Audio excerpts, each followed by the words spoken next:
जितना तुम्हारे पास शक्ति है उतना ही काम करो। ज्यादा जैसे फुरफुराते हो ना, अगर मान लेते 50 किलो का गेहूं का बोरा दे दिए, अब उठाइए ना पा रहा होगा, तिरिया रहा है, लेकिन भगवान हे भगवान हम 500 किलो लड्डू चढ़ाएंगे अगर जैसे मैट्रिक परीक्षा पास हो जाए। देवासुर, देव और असुर जहां पर दोनों पद प्रधान हो क्या कहलाते हैं? द्वंद्व समास कहलाते हैं।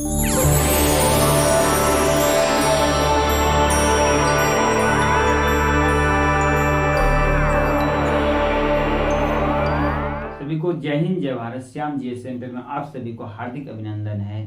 तो प्यारे बच्चों, आज हम लोग एसएससी जीडी में हिंदी पोर्शन, आज का जो हमारा टॉपिक है समास, और 20 प्रश्न आज हम लोग लिए हैं। देखना चाहते हैं कितने बच्चे जो है इन 20 प्रश्नों का उत्तर देना चाहेंगे और कितना जो है आपका सही होता है। वीडियो अगर अच्छा लगेगा तो चैनल को जरूर सब्सक्राइब कीजिएगा, लाइक कीजिएगा और अधिक से अधिक शेयर कीजिएगा।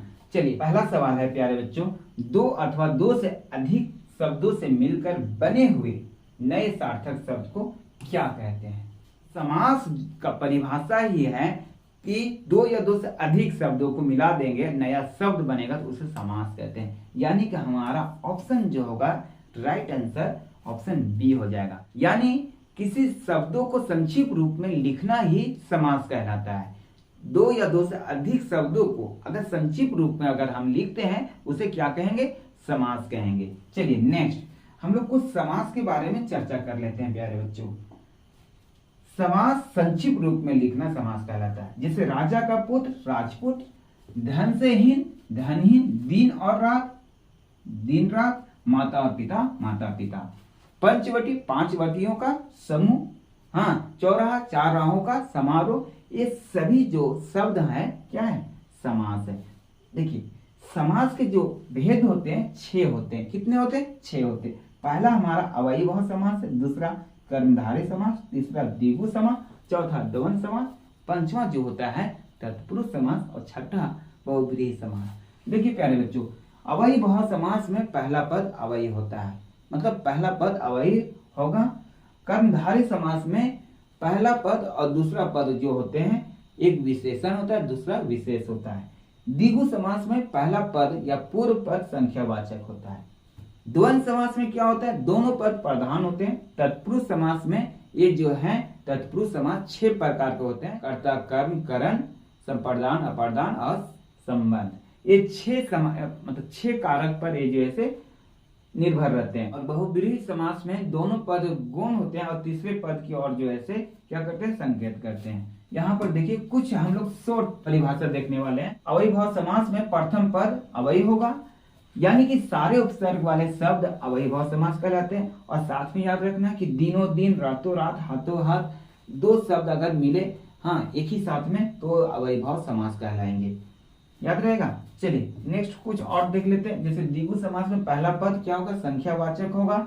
और अगर समास विग्रह करेंगे तो का समूह या का समारोह। जैसे त्रिभुज, हाँ 3 भुजा जिसका है ना, पंचवटी 5 वटियों का समूह, चौराहा 4 राहों का समारोह, चतुरानंद 4 आनंद है जिसके, तो 4 आनंद है जिसके यानी कि ब्रह्मा जी। हाँ, तो चतुरानंद जो है हमारा द्विगु समास नहीं होगा। जिसका विग्रह करने के बाद जैसे पंचवटी 5 वटियों का समारोह, यहाँ पर किसी तीसरे की ओर जैसे इंडिकेट नहीं कर रहा तो ये हमारा द्विगु समास। लेकिन किसी का समास विग्रह करते हैं तीसरी की ओर संकेत करता है तो उसे हम लोग बहुब्रीहि समास कहते हैं। नेक्स्ट हम लोग देख लेते हैं कर्मधारय समास। कर्मधारय समास में होता है प्यारे बच्चों, पहला पद जो होता है विशेषण होता है, दूसरा विशेष होता है। और इसका समासिक विग्रह करते हैं तो है जो या के समान के आएगा। यानी कि प्रथम पद विशेषण और उत्तर पद क्या होता है? विशेष होता है। चलिए नेक्स्ट हम लोग देख लेते हैं। द्वंद्व समास में दोनों पद क्या होंगे? प्रधान होंगे, योजक चिन्ह से लगा हुआ है और यहाँ पर और तथा अथवा अन या का जो है हम लोग बोध करवाता है। जैसे माता पिता में योजक चिन्ह लिखा, माता और पिता, दिन और रात, चीनी और पानी, जो भी बोल सकते हैं। ये द्वंद्व समास के क्या है? उदाहरण कुछ हैं। नेक्स्ट है तत्पुरुष समास। जिसे तत्पुरुष समास में बोल रहे हैं, यहाँ पर 6 कारक होंगे। कर्ता में कर्म, को काके की, करण से, संप्रदान के, अपादान से और क्या है? संबंध में पर। ये 6 जो है कारक पर ये तत्पुरुष समास क्या होते हैं? आश्रित होते हैं। नेक्स्ट हम लोग देख लेते हैं बहुब्रीहि समास, दोनों पद गौण होंगे और तीसरे पद की और क्या करेंगे, संकेत करता है। चलिए और कह रहा है कि किस समास में शब्दों के मध्य में संयोजक शब्द का लोप होता है प्यारे बच्चों। द्विगु समास, तत्पुरुष समास, द्वंद्व समास, अवयभाव समास। योजक चिन्ह, अभी योजक चिन्ह के बारे में हमने बताया है, यहाँ पर देखिए योजक चिन्ह के बारे में बताया है। द्वंद्व समास में योजक चिन्ह लगा होता है, ये योजक चिन्ह का लोप होता है। तो इसका जो आंसर हो जाएगा हमारा क्या होगा, द्वंद्व समास हो जाएगा, यानी कि यहाँ पर आंसर जो हो जाएगा हमारा सी हो जाएगा, समझिए। चलिए नेक्स्ट, समास का शाब्दिक अर्थ क्या होता है, संक्षिप्त रूप, बताए थे समास का समास का शाब्दिक रूप क्या होता है, संक्षिप्त रूप होता है, ऑप्शन ए हो जाएगा। नेक्स्ट है पूर्व पद संख्यावाचक हो। पूर्व पद संख्यावाचक होता है, देखिए यहाँ पर बताए हैं, पूर्व पद जो होता है संख्यावाचक होता है। देखिए यहाँ पर पहला पद जो है संख्यावाचक है, क्या है, द्विगु समास है। समझ में आ रहा है आप लोग को, समझ में आ रहा होगा तो वीडियो को लाइक करेंगे और अधिक से अधिक शेयर करेंगे। चलिए यहाँ पर देखिए पूर्व पद जो है संख्यावाचक है, यानी कि हमारा जो है इसका आंसर हो जाएगा द्विगु समास हो जाएगा। नेक्स्ट सवाल है, निम्नांकित में से कौन सा शब्द अवयभाव समास है। अवयभाव समास मतलब जिसका पहला पद अवयय हो या उपसर्ग से जुड़ा हो। तो देखिए प्रति जोड़ दिन, प्रतिदिन, तो पहला पद जो है अवयय या कहेंगे उपसर्ग लगा हुआ है, प्रति क्या है हमारा उपसर्ग है, तो ये हमारा ऑप्शन सी हो जाएगा। नेक्स्ट जो सवाल है प्यारे बच्चों, कह रहा है कि जन्मान शब्द है, जन्मान मतलब जन्म से अंधा, तो यहाँ पर देखिए तत्पुरुष समास में क्या होता है, कर्ता ने कर्म को करण से आया, जन्म से तो से आया, इसलिए हमारा क्या आएगा, तत्पुरुष समास आ जाएगा। चलिए नेक्स्ट, जिस समास में उत्तर पद प्रधान होने के साथ साथ ही पूर्व पद तथा उत्तर पद में विशेषण विशेष, देखिए विशेषण और विशेष दो शब्द आए हैं का संबंध भी होता है, कौन सा समास कहलाता है, बताइए आप लोग। यहाँ पर देखिए हमने बताया है विशेषण और विशेष अगर शब्द आवे, विशेषण और विशेष तो कर्मधारय मारिएगा, विशेषण और विशेष आवे तो कर्मधारय मारिएगा। हाँ, तो यहाँ पर जो हमारा सवाल था इसका आंसर जो हो जाएगा प्यारे बच्चों क्या होगा, कर्मधारय समास होगा। क्लियर है।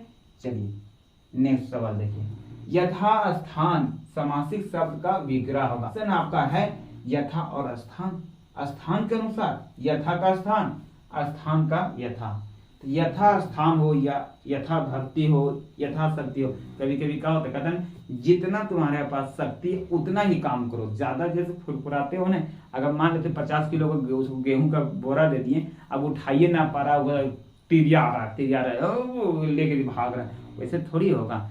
आज जितना तुम्हारे पास शक्ति है उतना ही उसको जैसे उठा के ले जाओ, मतलब शक्ति के अनुसार, यथाशक्ति का मतलब शक्ति के अनुसार, जितना भक्ति है उतना ही। अब जैसे भगवान है, भगवान जी है, भगवान जी को जैसे 5 रुपया नहीं 5 किलो लड्डू नहीं 500 किलो लड्डू चढ़ाएंगे, हे भगवान हम 500 किलो लड्डू चढ़ाएंगे अगर जैसे मैट्रिक परीक्षा पास हो जाए। अरे जितना भक्ति उतना ही बोलो। हाँ, अब जैसे मैट्रिक पास कर दिया 5 रुपये का लड्डू नहीं चढ़ाया, भगलोनिया बोल दिया, तो मतलब कहने का अर्थ है कि यथा भक्ति मतलब भक्ति के अनुसार, यथा स्थान का मतलब क्या होगा प्यारे बच्चों, स्थान के अनुसार, क्या होगा, स्थान के अनुसार। निम्नलिखित में से कर्मधारय समास है, कर्मधारय में क्या बताए थे हम आपको कि है जो या के समास। चक्रपाणी, चक्र है जिसके हाथ में, चक्रपाणी यानी कि विष्णु, ये हो जाएंगे हमारे बहुब्रीहि। हाँ, चतुर्युगम, 4 जिसके युग हैं, हाँ ये हमारे हो जाएंगे द्विगु।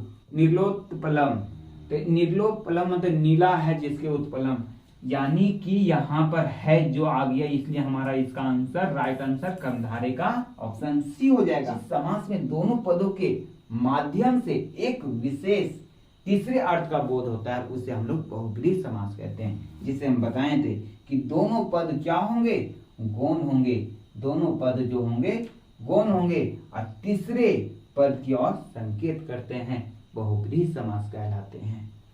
क्लियर है।